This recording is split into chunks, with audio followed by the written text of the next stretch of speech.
CBS LA at 4.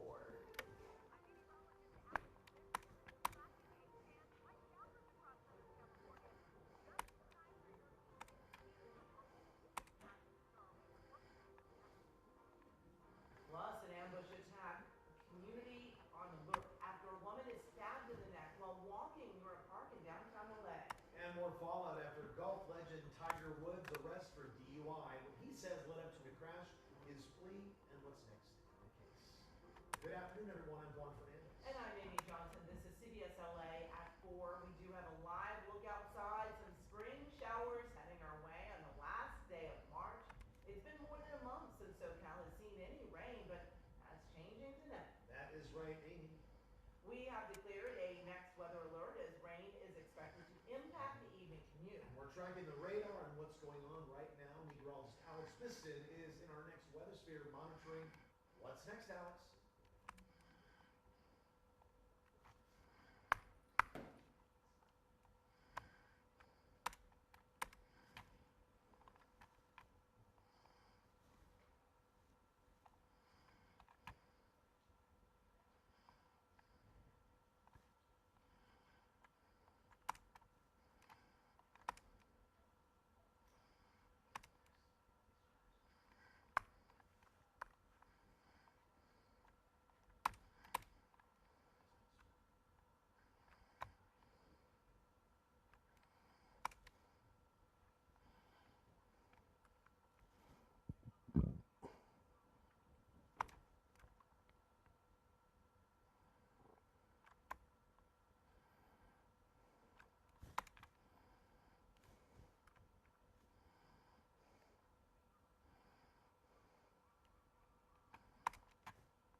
Okay, sounds good, Alex. Thank you. A woman walking near a park in downtown LA this morning, stabbed. Yeah, she's in the hospital and that suspect is behind bars. CBS LA's Jeff Nguyen is live where it happened near Hope Street and Olympic Boulevard with how police were able to track him down. Amy and Juan, this arrest happened within walking distance from the crime scene early today.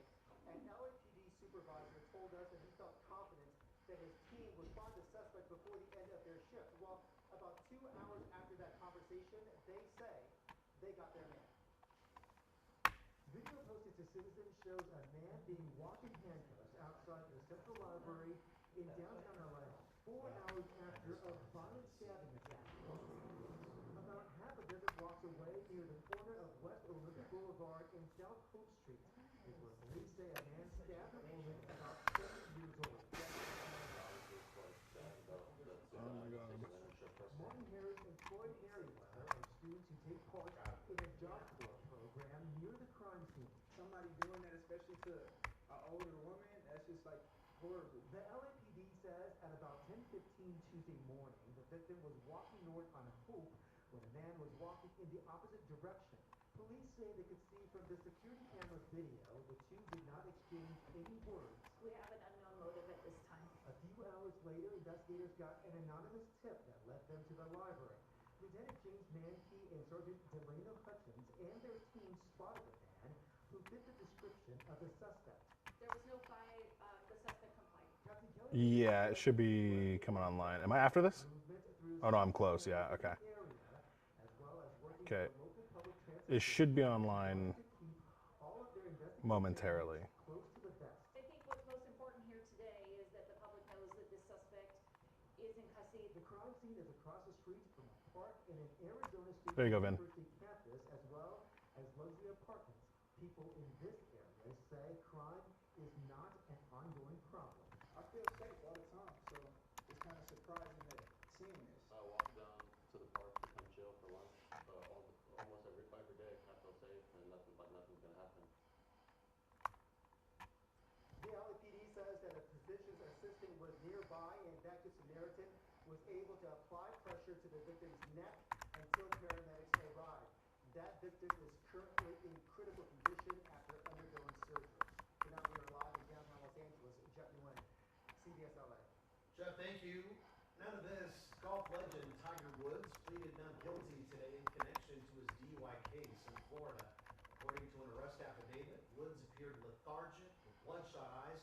failed multiple field sobriety exercises. Hey, Vin. Crashing his SUV last The month. A32 VO is going to end, but it's a still, so it should be okay. Phone and changing the radio when he didn't notice traffic slowing Yeah. down ahead. Woods reportedly said he hadn't been drinking, but had taken prescription medications earlier that morning. Woods was not hurt in the crash, but still faces DUI-related charges.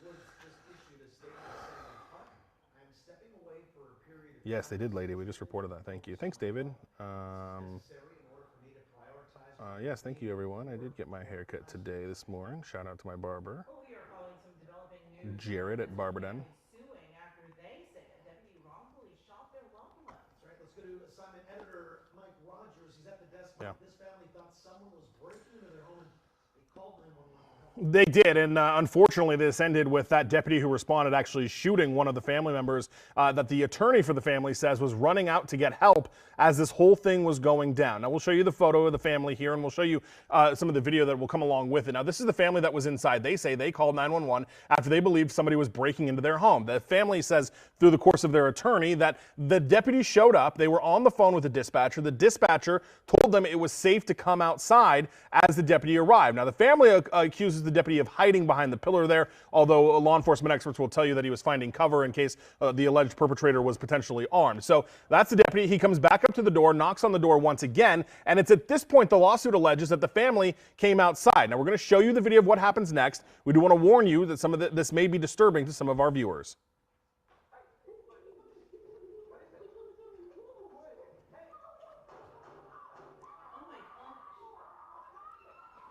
Yeah, the family says the person that is shot in this video, and obviously we paused it before he falls to the ground there, was actually one of the family members that was inside. The family says they all ran out because they were fearful of this person that they believed was coming into their home. They also say they came outside because the dispatcher on the phone told them it was safe to do so. Obviously, they're now filing a lawsuit against the San Bernardino County Sheriff's Department. The person that you saw be shot by the deputy was airlifted to a local medical center where he remained in critical condition for a significant period of time. He did survive the injuries, though tonight the family says that their lives have changed forever as a result of this. Meanwhile, we did reach out to the San Bernardino County Sheriff for a statement on this. They have not gotten back to us. Amy and Juan, when we get that from them, we'll be sure to let you know.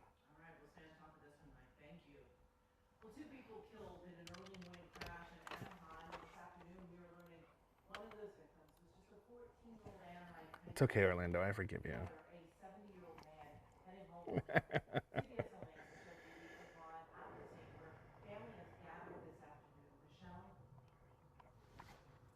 Who?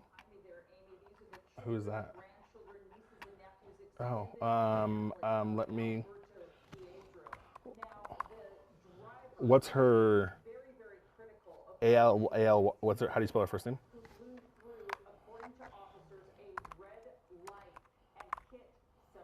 Mm-hmm. Let's see if this is her. This is her. Okay. Let me make sure I can do it. We've had issues before where they've had to like there's been a problem with their Slack accounts and they've had to like that happened with Dave Mizrak. He had to go to IT. So I'm gonna try to. Yeah, it's not letting me. Yeah, she's gonna have to open a ticket with IT or have someone's gonna have to help her do it, but. I can't add, let me try one more way, but I can't add her to it either. Yeah, because she's not in our workspace is the problem.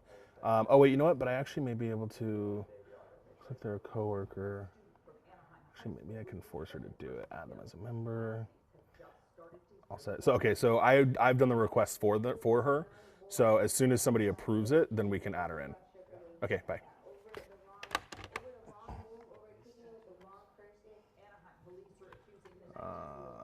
Okay, let's see.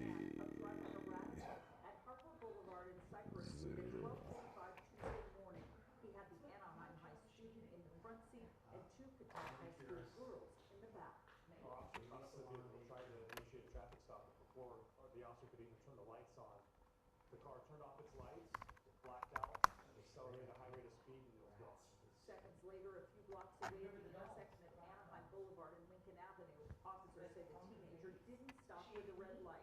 He crashed into two cars, killing Piedra. The boy sitting next to him in the passenger seat was also dead at the scene. I just know like it's bad stuff happening at night, so it's better not to like go past the curfew, you know, have like 9:30 or something like that, you know? It's very devastating to hear what happened. I don't know the student, but I can imagine only what the family's going through, and I'm very sorry for them. Now, the coroner has just released the name of that 14-year-old from Anaheim High School. He is Andrew Joseph Sanchez. As for Mr. Piedra, his family has started an online fundraiser for his funeral services and also to help his children and grandchildren. That's the latest live here in Anaheim. I'm Michelle Gill. Back to you. Michelle, thank you. We want to have honest voting in our country, because if you don't have honest voting, you can't have really a nation. Breaking news right here at 4. President Trump has signed an executive order that would impose stricter mail-in voting rules to crack down on alleged voting fraud. It will order the Department of Homeland Security to create a list of confirmed U.S. citizens who are eligible to vote in each state using data from the Social Security Administration. Experts say he doesn't have the authority to do so. Governor Newsom posted on social media moments ago that the state will challenge the order.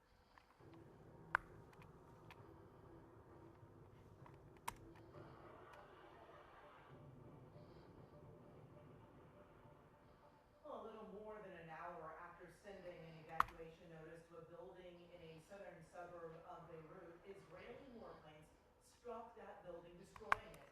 The fighting between Hezbollah and Israel has left almost 1,300 people dead since the war with Iran began earlier this month. Meantime, gas prices continue to skyrocket as the fighting in Iran continues. The lockdown of the Strait of Hormuz is also having a big impact on jet fuel, causing many airlines, especially those in Europe, to reduce the number of flights. And a month into fighting, Iran hasn't backed down from attacks on the Strait of Hormuz. This Kuwaiti oil tanker was hit and caught this morning. President Trump has expressed frustration that U.S. allies haven't done more to help, posting on social media that countries like the United Kingdom that can't get jet fuel should go to the strait and just take it. I think other countries should pay attention when the president speaks. He's proven that when he speaks, he means something. And he's pointing out, you might want to start learning how to fight for yourself.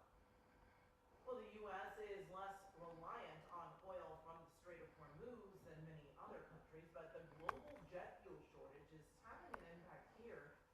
JetBlue announced it's raising its baggage fees to cover the extra cost, and United announced last week it is cutting back on the number of flights. Big impacts there. Also, prices at the pump have officially crossed the $6 mark in LA County. AAA says the average gas price jumped overnight to $6.01 for a gallon of regular. In Ventura County, it's sitting at $5.96. Orange County, it's up to $5.94, and the IE's gas price, $5.86 again.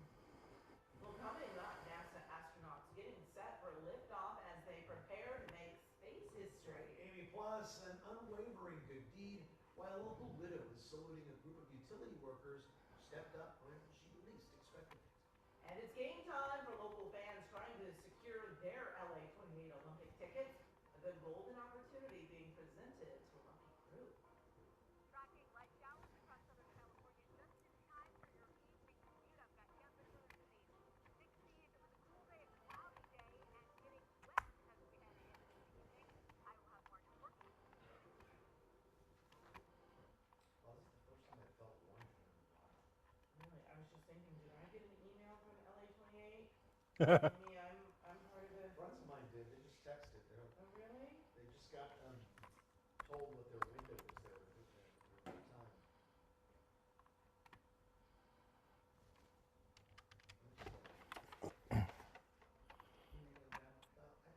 Hey, so it got approved. Day side, night side, and what?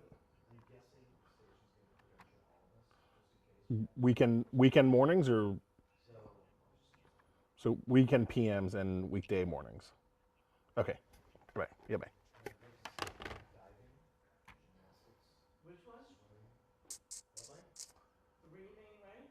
Okay. Where is? How do I see? I don't see anything. Make sure it's not in your junk folder. Yeah, I've been getting LA 28 emails, but it's I don't know. not here.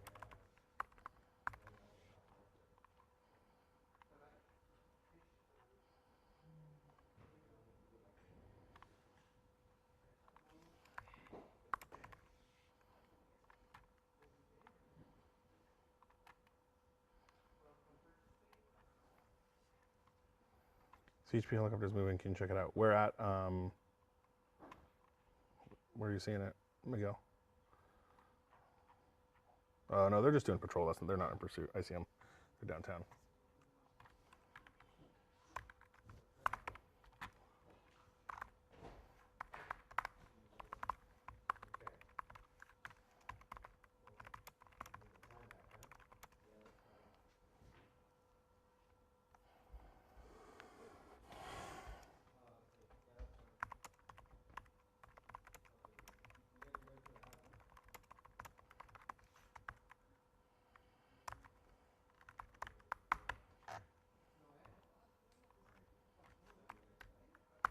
Because the excitement of the Olympics is unmatched, I'm ready to see anything and everything.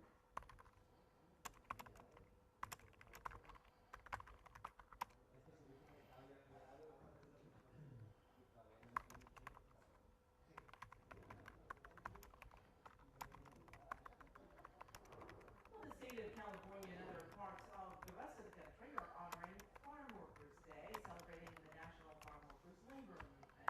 The commemoration is under a rebranding effort following sexual abuse allegations against the holiday's former namesake, Cesar Chavez. Communities have worked quickly to remove monuments to Chavez and scrub his name from streets and landmarks. LA City and the county observed Farm Workers Day on Monday. Yesterday, the city celebrated it by people being off work. Today is the state holiday, and state legislators also changed the state holiday away from the individual to celebrate and acknowledge the movement. Well, some local governments are changing the name of the holiday to honor United Farm Workers of America co-founder Dolores Huerta by name or through her motto, Si se puede. Countdown to NASA's first moonshot in 50 years is on at the Kennedy Space Center. The Artemis 2 mission is set for liftoff as early as tomorrow night for a 10-day trip around the moon.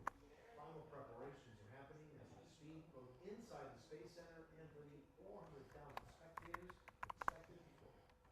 When I was that little kid watching on black and white TV, it's phenomenal. And I promised myself, my wife won't make it here. When I heard about the first program coming up, I said, I'm going to be there when it launches. So this is 25 years in the making.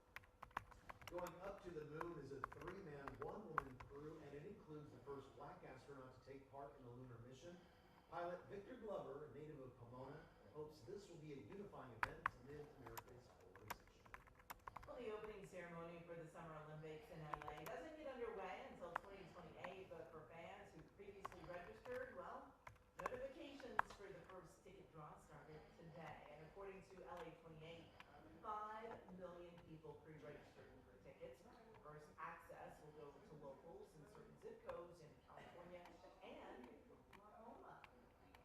Because the excitement of the Olympics is unmatched, I'm ready to see anything and everything. So if it doesn't work out for some sports, I'll still be happy to see whatever we can. Well, locals who are selected in the lottery will get an email notification from any time from today through Saturday. Then they'll be able to buy tickets between April 2nd and the 6th. Fans who don't get a slot in the locals pre-sale, well, they'll get an email on April 7th letting them know if they've got time in the first general ticket drop, which happens later this month. And Amy, you're still watching I'm your still watching. I'm inbox to checking see my when you get your inbox. email, right? Haven't received it yet. Very excited. All right, get ready for a wet evening as our region experiences its first rainfall in more than a month. Yes, meteorologist Alex Biston is tracking just how much rain we're expected to get. Alex, it's coming. It's a really good question, Amy and Juan. It's been 39 days since we have seen measurable rain in downtown Los Angeles. And, Mother Nature now leaving March with a bang, right? Giving us the taste of hot summer we're looking for. I want to start you off today live with our next weather tonight. Paramount camera. And, of course, it's cloudy out. Okay. Sprinkles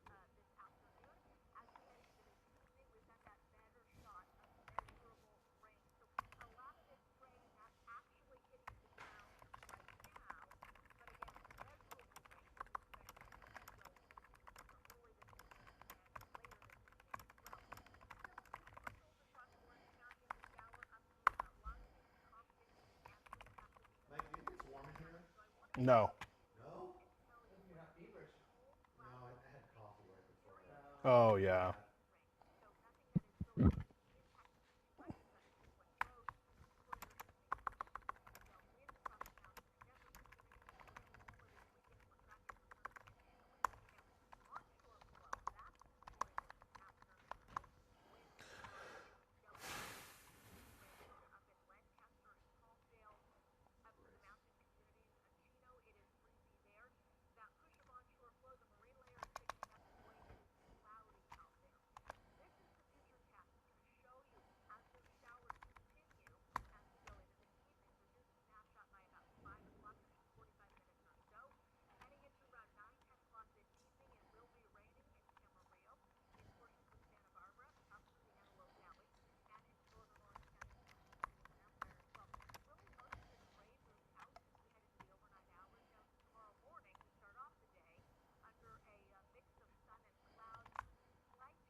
That's me.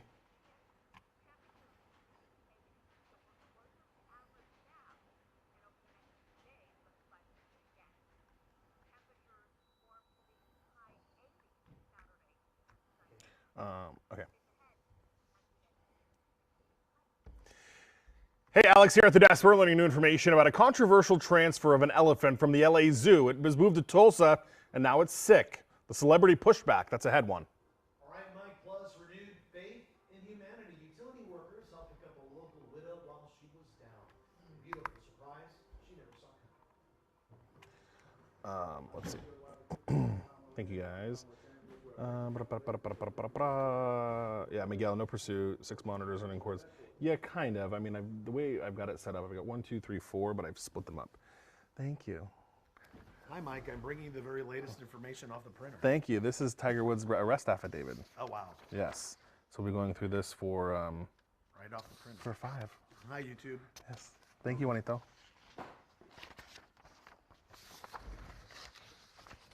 So we're gonna get to the elephant hit, and then we're gonna talk about Tiger. Tiger Woods. Which I gotta see. Did he just release? He released a statement too just now. Let's see. What did he say?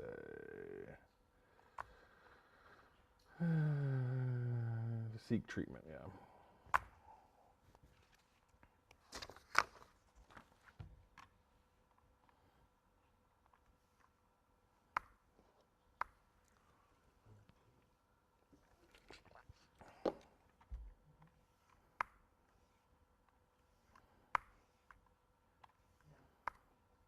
Copy.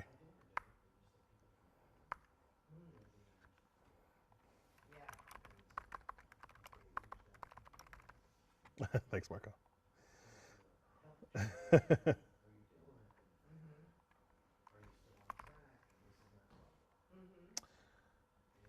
I'm down. Oh, today's a state holiday, huh? Shoot.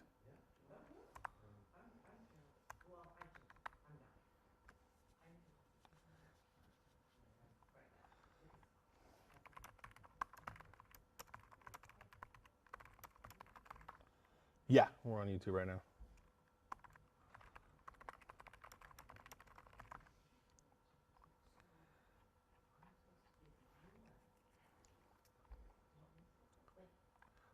Okay, fine. Unfortunately not. Yeah, just ask Nate. He does it to me every time he does the 4. You're like, oh, well. If it's not original. Well, here, let me put my IFB to my microphone. Maybe they can't hear you. Oh, let's try it. You want to say hi really quick? I'll see if it works. Okay, hang on. Okay, where is it? Okay, go ahead.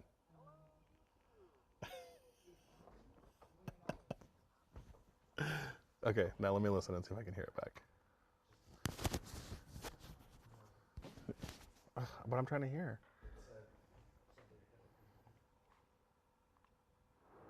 Outrage this afternoon over an elephant who once called LA.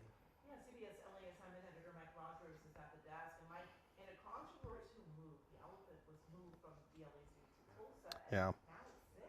Yeah, so there were two elephants that were moved, Billy and Tina. Tina, the one who unfortunately has become sick, and the news is pretty grim from the Tulsa Zoo, and that has led a lot of activists to be upset about this. Now, remember, we told you when Billy and Tina were moved, the activists wanted them out of the LA Zoo, but they didn't want them to go to a different zoo. They wanted them to go to a sanctuary where they believed they would get better care. That didn't happen, and in the middle of the night, under the cover of darkness, the LA Zoo shipped them out of LA and moved them to Tulsa. Well, unfortunately, the Tulsa Zoo now says that Tina is sick. They say she came with a history of reproductive tract disease. It's common in aging female elephants, they say. But the issue now is that they have reached a stage in this where there's not a lot that can now be done. And that has got activists upset and saying it's not too late to try to get this fixed by moving them to a sanctuary. One top name that is speaking out, Samuel L. Jackson. Let me show you what he had to say as a result of all of this. Quote, continued exploitation and denial of their freedom is making them worse, and time is running out.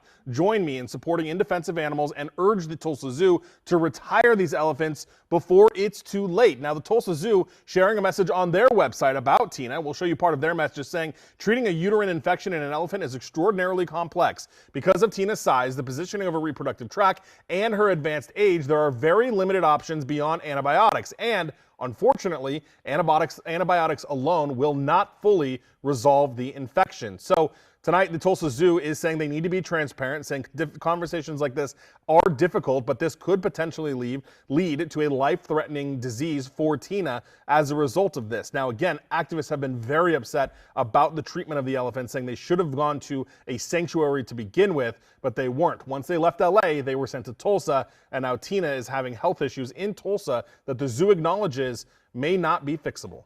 Guys? All right, Mike, thank you. Well, coming up, battering blunders on board. Yeah, what airlines are now doing to limit explosive fires in the air as people travel for Easter and spring break. Plus this. I own a full restoration shop, and I work on vehicles so the respect Oh. from here went to here. Local That totally didn't Friday work. Shift is a classic car I know. culture and paving the road for future generations.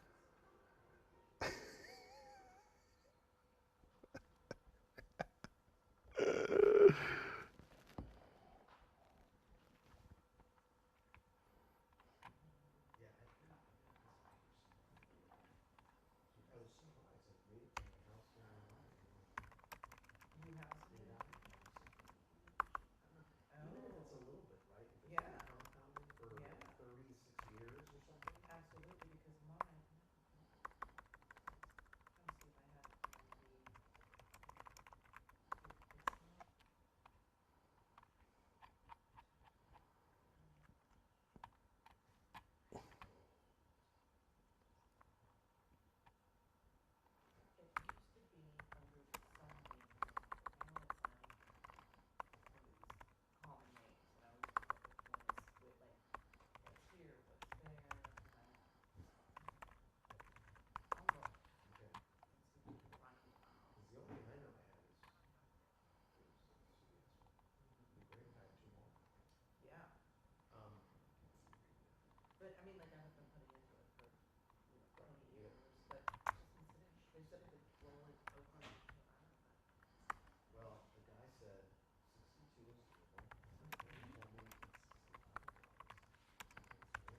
Now at 4, it's been more than a month since we've seen any rain. A live look at the weather radar right now, and you can see it's shaping up to be a wet evening across Summerville. Meteorologist Alex Biston tracking the next weather alert for the evening commute as that rain moves in. Alex.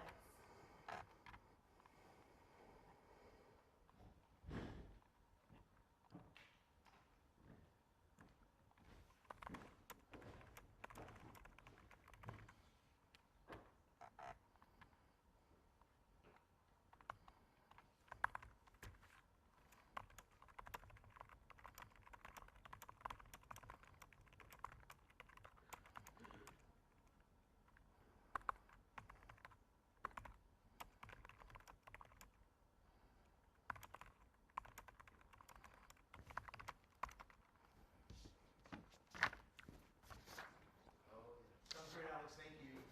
The Supreme Court delivered a blow to Colorado's law banning conversion therapy for minors. In an 8-1 decision, the justices ruled the law, which bars any practice or treatment to change a child's sexual orientation or gender identity, raises free speech concerns. The case stems from a 2022 lawsuit brought by Kaylee Childs, a Christian, a licensed therapist who performs faith-informed counseling. She argued Colorado's ban violated her First Amendment right. Several major medical groups have been critical of conversion therapy, considering it ineffective and harmful. Juan, the LA City Fire Department has new tools to help save lives, and today it unveiled a new fleet of high-performance e-bikes. Now, these customized electric motorcycles allow paramedics and EMTs to access rugged, mountainous terrain that traditional emergency vehicles can't reach. Well, the e-bikes are equipped to hold life-saving tools. They're mobile medical units assigned to our disaster response section and fully integrated into our dispatch and command system.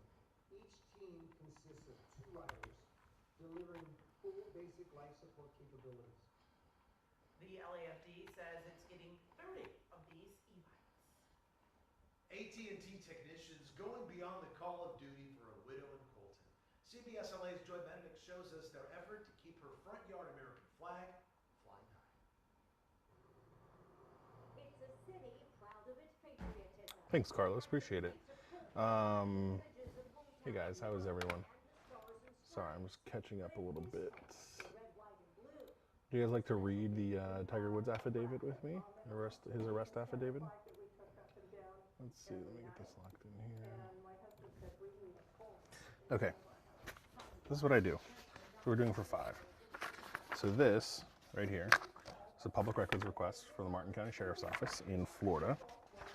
And this is the probable cause affidavit for Tiger Woods' arrest. So, let's see. This is all the kind of like who he is, what he was charged with, that kind of stuff. And then this is what's called the narrative. This is what the deputies filled out. Friday, March 27th at approximately 14:02 hours, I responded to location, reference DUI investigation. A white Ford F-150 with an attached trailer was traveling northbound. Black Land Rover was traveling directly behind Vehicle 2. As Vehicle 2 slowed down to make a right turn into a driveway, Vehicle 1 proceeded to go into oncoming traffic, traveling over the double solid line. Vehicle 1 maneuvered around Vehicle 2. It struck Vehicle 2. Vehicle 1 struck Vehicle 2 with the front right bumper to the rear left front. Due to the impact, Vehicle 1 lost control and flipped. The driver of Vehicle 1 was identified as Eldrick T. Woods. He looked down at his cell phone, did not realize, he told the deputy that he looked down at his cell phone, did not realize he had hit, or did not realize that Vehicle 2 had slowed down. Woods did not report any injuries sustained from the crash. The other driver also did not report injuries. Medically assessed both drivers, they both refused transport. So the deputy observed Woods several signs of impairment and requested I conduct a DUI investigation to ensure that he was able to operate the vehicle in a safe manner. Advised he completed a crash investigation. The collision, blah, blah, blah.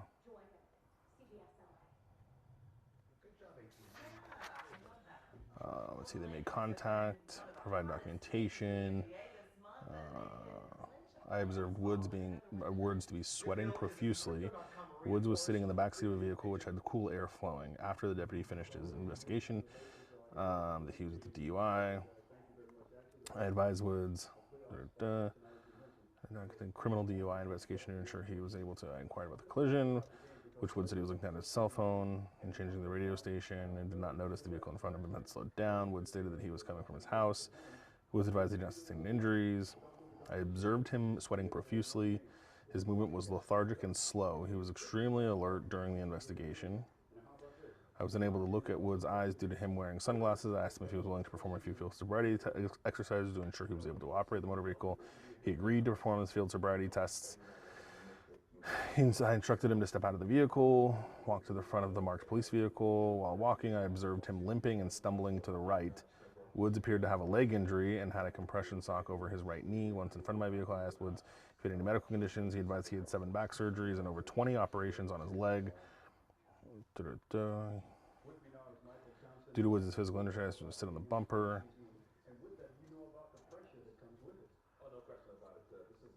I observed his eyes to be bloodshot and glassy. I observed his pupils to be extremely dilated. I asked Woods if he consumed any type of alcohol. He said none. I asked Woods if he consumed any prescription medication, which he stated, I take a few. Woods advised he takes medication for, and it's redacted, ibuprofen and blank. Woods advised he took his prescription medicine earlier in the morning. While speaking to Woods, I observed him to be extremely alert and talkative. Woods had hiccups during the entire investigation. I asked Woods if he consumed any illegal substances, to which he said no. While seated, I observed the following during the exercise. I observed bloodshot and glassy eyes, dilated equal pupil size, smooth. Okay, so these are all the tests. Based on my observation, how he performed the exercise, and based on my training, knowledge, and experience, I believe Woods' normal faculties were impaired and he was unable to safely operate the motor vehicle.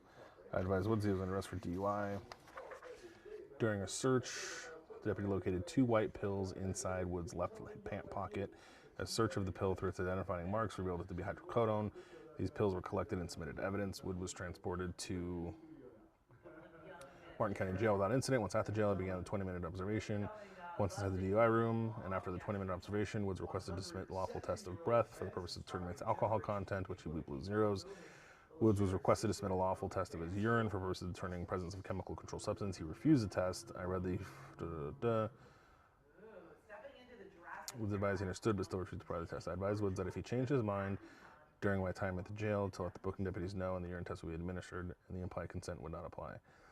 Woods refused. Did medical staff requesting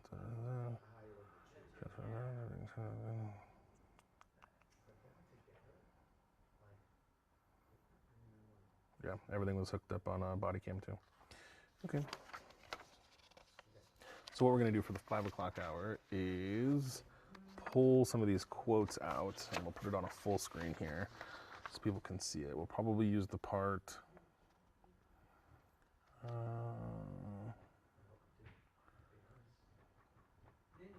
Woods removed his sunglasses and ball cap. Once Woods removed his sunglasses, I observed that he was bloodshot and glassy. All right, so then let's come into here. We'll do.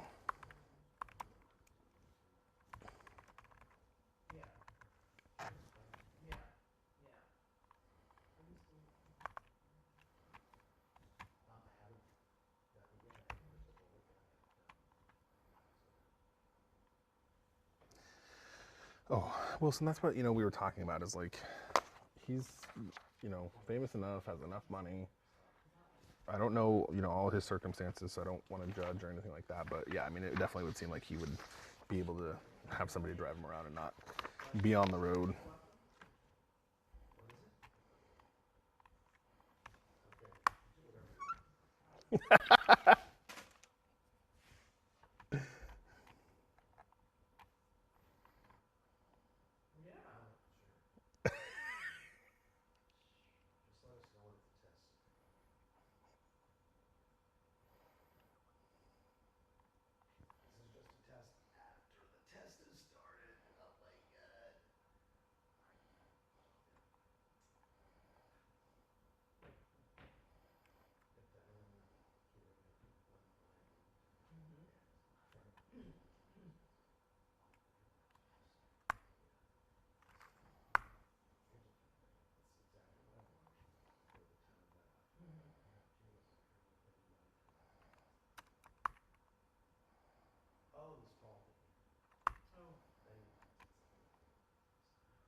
The average high for this March, a little more than 82 degrees.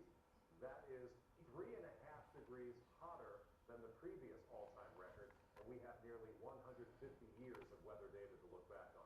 So it's easy to say that this March was warmer than 100% of recent months of March. I'm talking over the past 25 years. This one's interesting.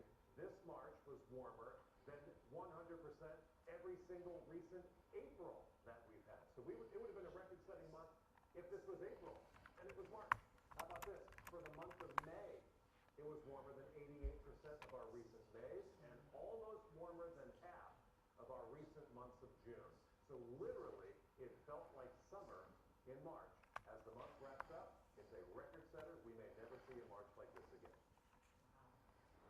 Well, lithium battery fires on planes are a growing problem. CBS News visited a lab in Atlantic City where researchers are trying to figure out a safe way to store these combustible devices while flying.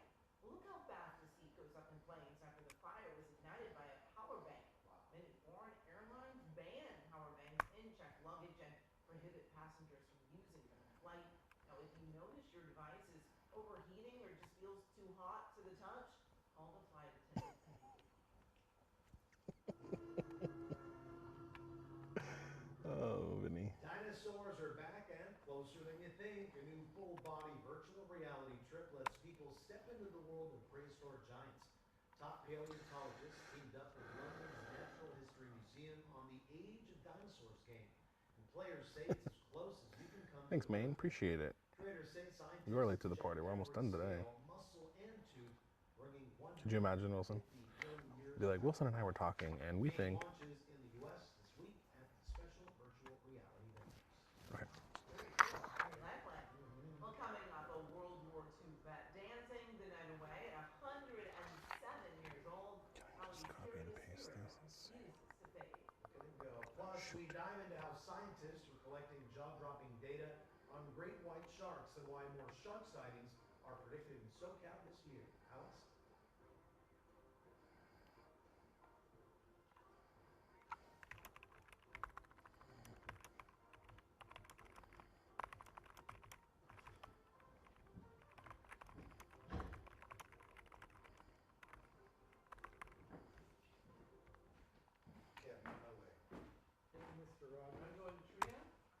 I'm going to, There we are. Hi, hang on one second. Just so you know, I am live on YouTube right now. Okay. I put this in Slack. You may want, if we, it's not going to get done. I told the desk about it, but there was a major ice sweep today in Big Bear. In Big Bear, okay. So there's like the We'll reach out. locations of the images that I posted were ski house Okay. and a liquor store, and I guess there's a Facebook group called Big Bear TV that Okay. was warning people about it and offering them to text this number if they See saw it. people in their neighborhood. Okay.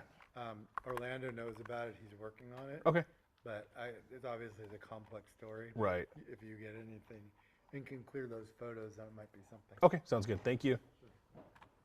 Wait, and Mike, is it, so, okay, okay.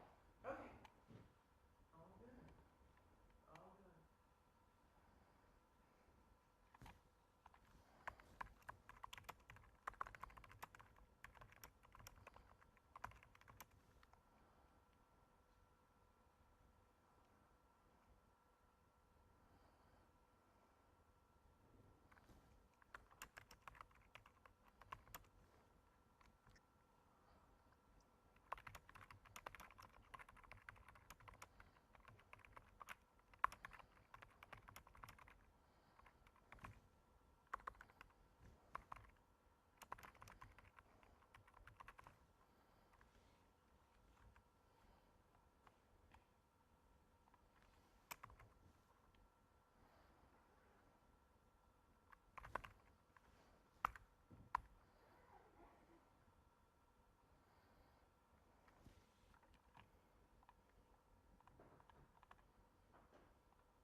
quickly sent overseas. Went over on the Queen Mary. Yes. They shipped us up to areas outside of Aachen, Germany, Yeah. and Belgium. He served in the infantry during the Battle of Bulge, one of the deadliest fights. That's where he earned his name, Bazooka Joe. At that time, they had me using. Call me Bazooka Joe. Which is 53 inches long, and the rocket about 2 feet long almost. I carried 2 rockets and about 40 pounds on my back. And I weighed at that time about 70 pounds. Under fire, Joe used that rocket launcher to take out 2 German tanks, saving the men around him. Oh yeah, that's how I got the Silver Star. I got one outside of Frankfurt, Germany. And I had an assistant who put the rocket in the launcher, so I aimed it and fired it at this tank.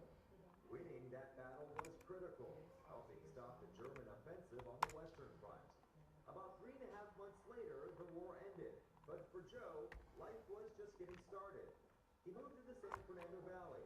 She started a family and opened up the Victory Drive in North Hollywood. Along with Bill, he loves restoring cars. Needless to say, Joe has always been someone who stays busy. We're extremely proud to honor And on opening day at Dodger Stadium, this happened. U.S. Army World I War think II we have Sergeant this. Joseph Bazooka Joe Pietroforte. The Dodgers, thank you for your service, sacrifice, and dedication to our country. Bazooka Joe got the honors he deserves from our boys in blue and the fans. But these days, his main passion? Swing dancing. And it's all thanks to one of his closest friends. She's a terrific dancer I don't know. and very smart girl. Me? And She does. My dad, my husband, because of my her, aunt, otherwise I would have been dead husband. 2 years ago. At 107 years old, after facing war, loss, and time, Joe is still moving forward, one dance at a time. Yeah, we'd run out Friday night. We'd go dancing. All right, way to go, Joe. If you are a veteran or you know of a veteran who has an interesting story or just needs some help, we'd like to hear from you.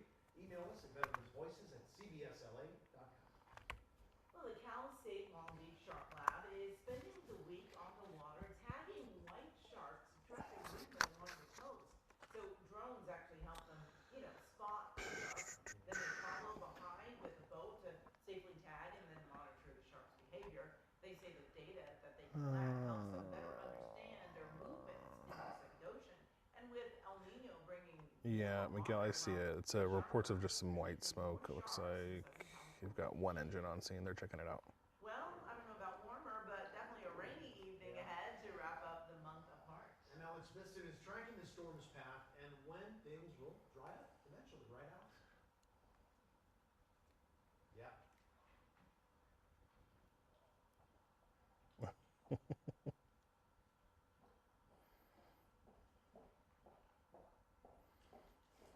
I do, you guys. Okay, because here's what I'm worried. Like, I'm worried someone's gonna come up and say like, something terrible. I'm like, no, no, no, no. So, because I don't think like we've emailed everyone to tell them we're on YouTube, but I don't think people always remember. That'd be such a good idea, though.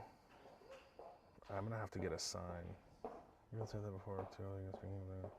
Yeah, he wasn't drinking. Though, according to the police report, they did breathalyze him, and he blew zeros on his breathalyzer test. They took 2 samples. They both came back all zeros. Happy Harvey. They're saying I should get a sign. They're saying I should get a sign that says I'm on YouTube right now. Well, no, because James came out here. Yeah.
local woman is passing her passion of classic cars to future generations and driving a shift to the automobile industry.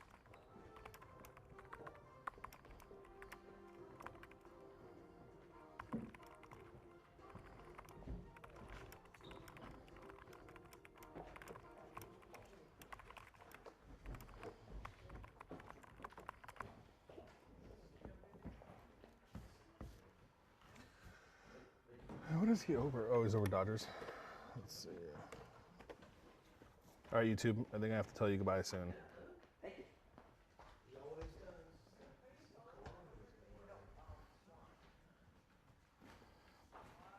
Yeah, painkillers is what he had, Wilson. Ended up being they found 2 hydrocodones in his pocket. I mean, they'll have to wait for toxicology to come back to officially get it, but that's what it sounds like. Response. Okay.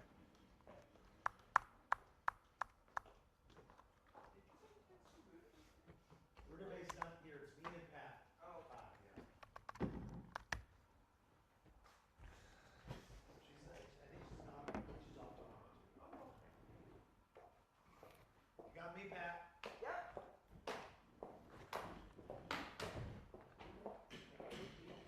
The OG team, that's right. Capital G. I do, yeah, thank you. Nope.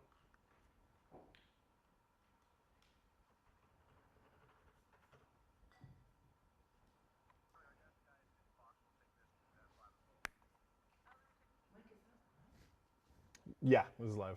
What is that? Dodgers. Oh, Dodgers. Oh, tonight's bobblehead night. Oh, is it?